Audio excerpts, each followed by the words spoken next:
Afternoon, folks. This is Phil here.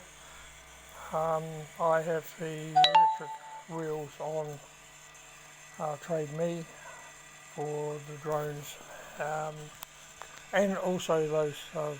I think they call them fish seeker torpedoes, Contekis. This one here has just been put together. It's running the gearbox which my fingers are on, what you call a worm drive.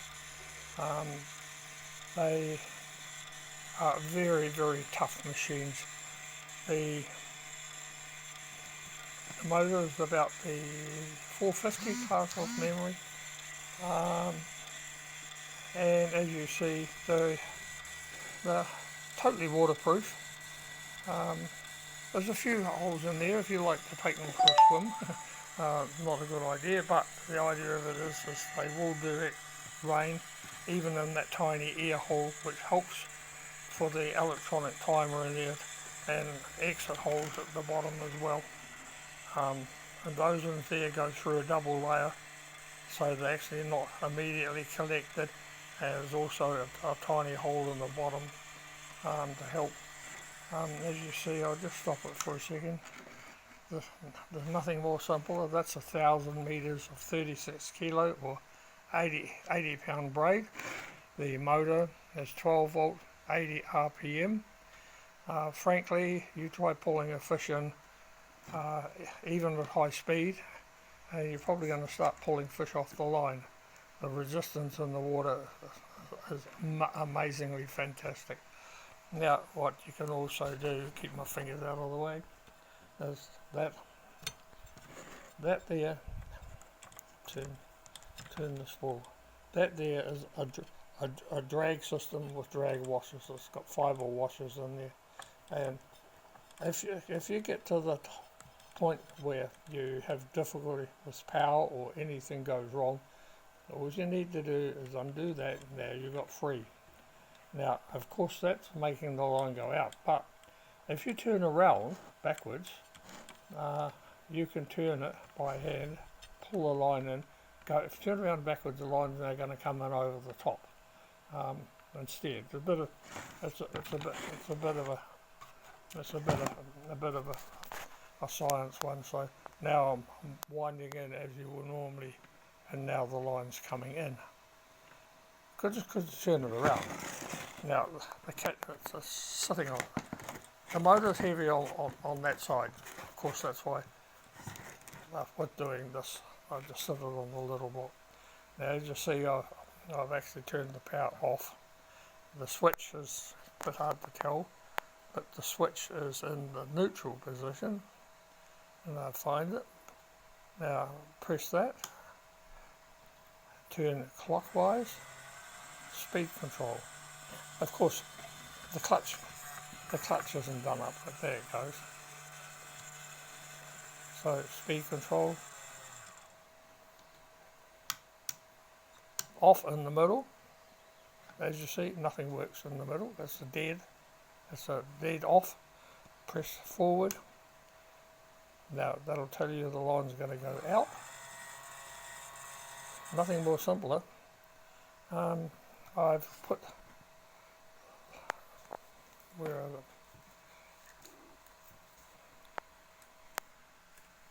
they? A little handle there.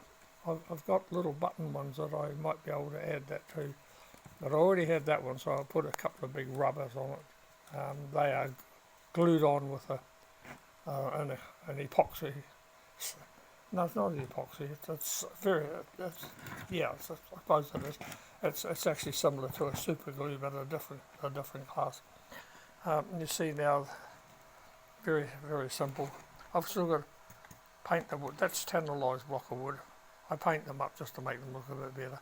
There's the that one there is actually a slightly bigger spool and a bigger capacity. It's 1,400 meters of 80 pounds. Yeah, 1,400 meters of 80 pounds. Same principle. Because I'm making 3 of these at the same time. Yeah, carbon printed fair leads on the front. Now the tricky part of it is, unless you're going to go and pay thousands for another electric reel, it's not going to do any good. We're not going to do, as far as my views are concerned, is that they've got so much gears and drags and levers and stuff like that. More to break down. What can break down on this? Not much. The catches too. I make these. In my other model, which was the square closed body one, which takes too long to make, so I've just switched to the open body. If anything goes wrong, I fix it. If it's your fault, you pay. As simple as that. If you drown it and it needs a new, I don't know if you drop it in your boat and it's half full of water, or drop it in the sea. Now this is the tricky bit about it. They are fully able to fit. A bit glary. It's a standard rod fitting. They came from the States off of fishing rods that had been scrapped over the years, and this one's exactly the same. With the chrome, that one's pretty good actually, but with the chrome over brass, there could be quite areas that look actually it's quite funny. Get in there, hang on, they're going to see trying to jack it up. Looks like rust, but it's actually the brass you see underneath. So we'll give this another run again, just to show. Now hauling in, now the speed controller can go from that, and because if you look at the clutch, it's not engaged. Hang on.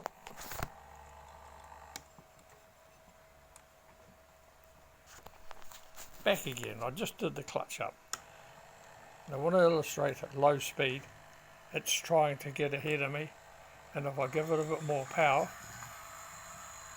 now what will happen is the clutch will start spinning if I hold it.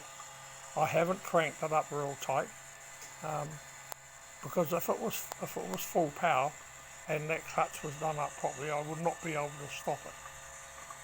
Now the thing is, you'll see on purpose, undo the clutch again a bit. Couple little screws. Now the idea of that is, if you do that up too tight by hand, or if you are sending the line out, now just remember, if the line's going out, that is in the same motion as that, and so if you're sending it out and you've got too much on there, it can possibly tighten that, whereas it's hard or difficult to undo by hand. So if you have to, just put a little screwdriver, 4-inch nails, something like that, and you can undo it. The new models are being manufactured right now, and of course New Zealand doesn't manufacture stuff like that now, so see, that's been running a while and it's hardly even warm. We haven't manufactured stuff in this country for donkey's years. Now I'm heading towards the old 84 mark, and I can't remember us doing any manufacturing technically along the lines of making motors and shafts and things. Now back to that, this is an 8mm shaft at 116 millimeters long. Now as you see, the motor is a little bit over 100 mil, 110, 112, quick roll, yeah, 112. The new motor is going to be 10 mil shaft. It's going to be about 160, 170 mils long roughly, but a 10 mil shaft. Now this motor is rated at 27 kilo of stall rating. Now the new one is going to be at 87 kilo of stall rating. The difference going to be is, I'll put it in my hand and show you. on top.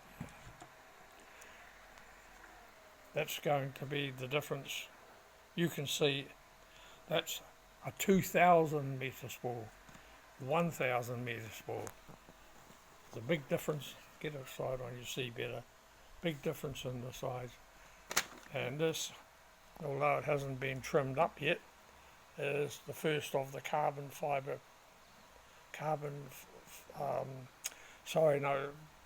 3D printed in PLA, which is a man-made material made from cornstarch. Just needs a lot of trimming yet. The machine's got a habit of doing that. I'll just go over and show you one of the machines. Now this is one of the 3D printers. It's actually one of the most simplest on the market. It's called an Ender 3. Now it's at 92%, and that job is 4 hours. And as you see in the back, it's got little blocks that can be screwed through the bottom. There's nothing more similar, and the other ones that I do, of course, are the game fishing lures. That's about 90 by 35. They rate that. That's a 2-hour job. And on the other side, game fishing lures galore. Teasers. Yep. Because it's been listed for a while for sale as a going concern, hadn't been much. Well, there has been interest, but nobody's coming forward with any money at the moment, which is a bit of a tricky one. Yeah, that's a model boat that I'm building, but under there's more seabirds, as they call them, for teasers. Yeah. Lure heads I've made, lures and boxes waiting on heads to go on. Those ones that I'm just making now will go on them. So anyhow, I hope you I know it's a bit wobbly and you go over the place as you're moving around. At the moment there will be 3 of these at $6.80, and that one there's the 1400. Now, it's still on Trade Me. Those are rated at the same price. I haven't varied. Normally that one there would be over 700. It's an incredible amount to work to actually make these things, and I can't make them any more simpler. And frankly, I keep an eye on what's available for drone fishing, deep sea fishing. My other earlier model, I got 26 of them out there. Frankly, there was 2 minor problems that came back. I fixed them. They were back on the courier in 2 days. So, hope you enjoy this. Cheers for now. It's Phil. And of course, if you're in New Zealand, phone is 0276 444.